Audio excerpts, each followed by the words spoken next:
12'6" Sport, 12'6" Sport Plus, but which one is right for you?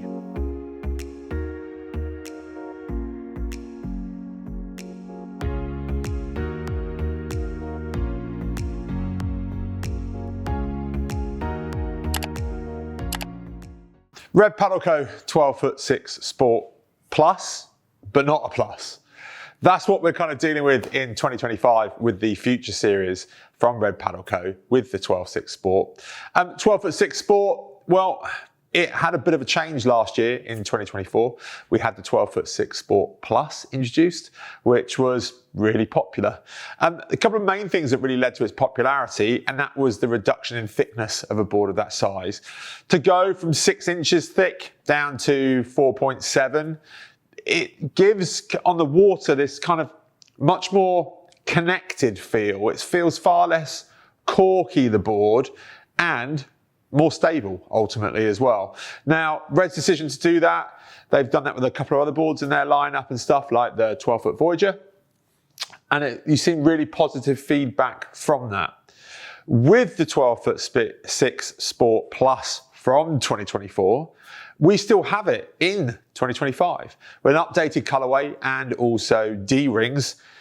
And I'll come on to that in a second, but D-rings down towards the tail of the board, and as to why that is a good thing. But it's no longer a Sport Plus. So the name in 2025 of the 12'6" by 30 inch wide 12'6" Sport is just a Sport. So it's a rollover model in a sense, but it should be. Now, what's happened to the Plus?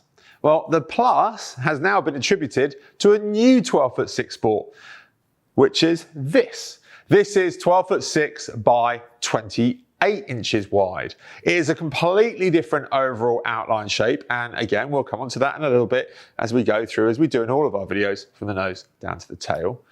But it is the name change which kind of is, well, it's not the cleanest in the world, but once you get your head around it, it's pretty easy. So 12'6" Sport Plus is now 12'6" by 28 in the Future Series, and you still have a 12'6" Sport, which is 12'6" by 30. Now, other than the width, as I've already said, the outline shape is wildly different. For what is just 2 inches in width, yes, the 28 wide version is slightly less stable, but that's not just down to its overall width reduction, it is also the shape. Now, the shape of the 12'6" Sport in 2025, which was the Plus, is quite hippie. You get very broad shoulders, not too so, but broad enough.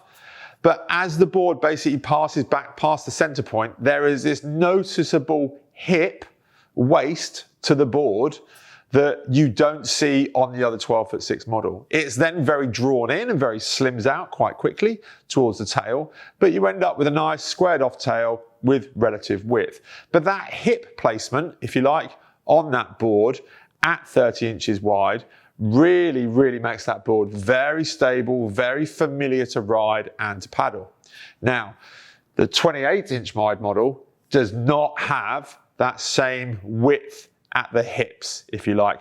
It is very slender, it's much more parallel on its outline overall, and it just feels, as a result, slipperier.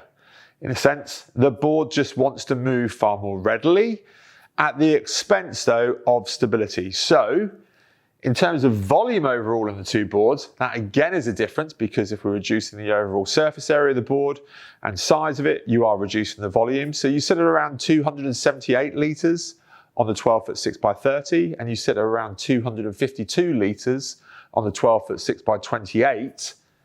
And that difference there in terms of overall rider weight capacity, or really carrying capacity on the board, you go from 120 kilos on the wider 30 inch wide board down to just 110 on the 28 28-inch wide board. So let's run through all the different features on the board.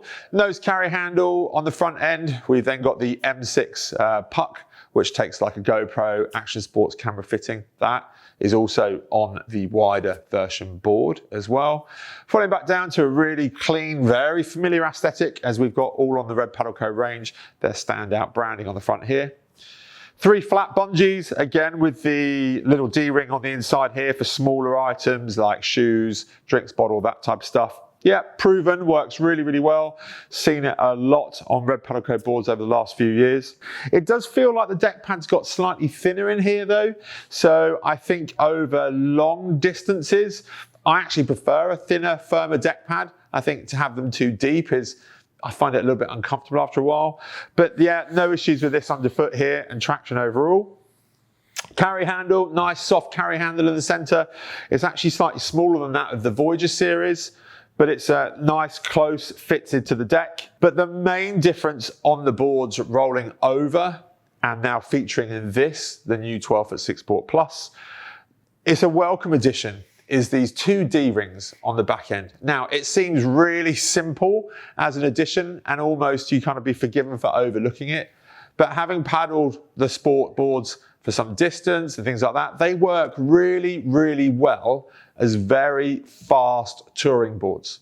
Now, when you are touring over a period of time and distance, well, it's nice to carry some extra kit.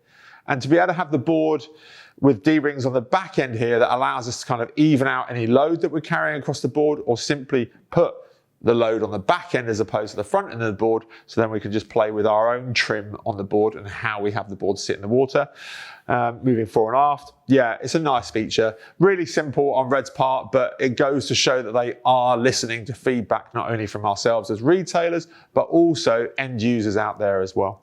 Carry handle on the tail end of it there, just ahead of the valve, matches the carry handle on the front, and then you've also got the D-ring mounting point for the leash also. Just take the board though as we roll it over onto its rail here, and you can probably see now from the overall outline just how slender this board is. On the rail though, we've got the RSS batten system. The RSS system now patented by Red, it's owned by them, that you won't see it on any other model. On boards that are this thick at 4.75 inches thick, it makes a noticeable difference to the main standing area on the board. It really does stiffen it up an awful lot, particularly if you're nearer the top end of that 110 or 120 kilo limit on these boards. So we would recommend fitting that if you are at the higher end. The overall aesthetic of the board though, really simple, really clean underneath. It's nice to see that they've still maintained this deeper blue colorway as opposed to the white, because it's the underside of the boards that really do start to pick up dirt and show wear and tear over time. And that follows all the way through to a nice clean US fin box on the back. It does come with a US style touring fin in Red's own branding and colorways for the back end. And then also on the tail end of the board, we've got Red's speed tail making a welcome return. And that there really just clean up the water release on the back end of these boards. And it's noticeable in terms of how they paddle. So 12'6" Sport and 12'6" Sport Plus, who are they for? Well, they are really for, I would say, anyone looking for a second board. So if you're on a 10'6", say Red Ride from Red Paddle Co, or another all-rounder, 10'6", 10'4", somewhere around there, and you're really looking for that next step because you've decided you are a paddleboarder and you want to do more, then a 12'6" size board is where you should be looking and considering as your next purchase. Don't rule out 14 foot, take the opportunity to try it, but definitely 12'6" is where you should be. In terms of the differences between these two boards, well, simply, if you are looking for more stability and more load carrying capacity, then the 12'6" Sport is the way to go at 30 inches in width. If you are looking though for that slight reduction in stability and you are prepared to accept that and compromise on that for the added performance that comes in the 12'6" by 28 board, then this is where you should be going.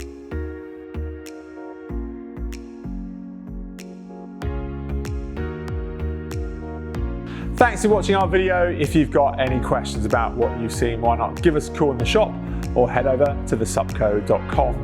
To stay up to date though with all of our videos, well, make sure you subscribe up here and hit the notification bell.